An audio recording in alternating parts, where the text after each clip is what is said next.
আমরা চলে এসেছি দরগা হযরত শাহজালাল মাজারে। তো আসসালামু আলাইকুম, কেমন আছেন বন্ধুরা? আশা করি ভালো আছেন। আপনাদের দোয়ায় আল্লাহর রহমতে আমিও ভালো আছি।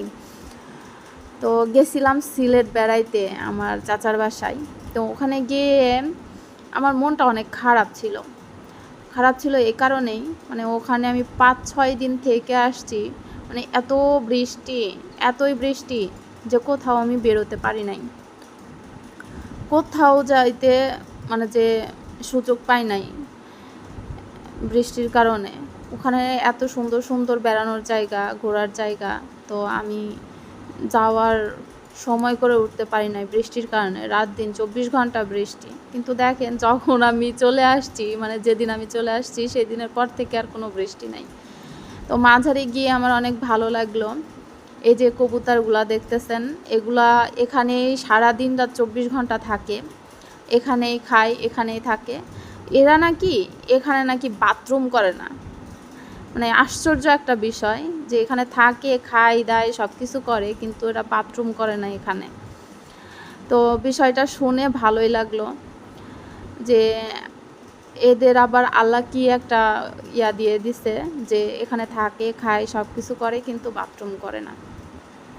তো তারপরে এখানকার পুকুরের দিকে গেলাম, গিয়ে দেখি যে অনেক বড় বড় শোল মাছগুলা, মানে যে অনেক বড় বড়। এখান থেকে দেখতে অনেক ছোট লাগতেছে, পানির মধ্যে দেখতে অনেক ছোট লাগতেছে, বাট এটা নাকি তুললে এক মানুষ সমান করে হবে একটা শোল মাছ। তো আপনারা দেখতেই পাচ্ছেন কত সুন্দর, মানে যে ওরা খেলাধুলা করতেছে, মানুষ খাবার দিচ্ছে, ওগুলা খাচ্ছে। তো এখানকার একটা নিয়ম আছে, সিলেটের মানুষ শোল মাছ খায় না, ওদের খাওয়া নিষেধ। যদি কেউ খায় তাদের নাকি অসুখ বিসুখ হয়। ধারণাটা সবারই মন মানসিকতার ব্যাপার। আর এখন চলে আসলাম মাঝারের ভিতরে যে গোরস্থান আছে, গোরস্থানে।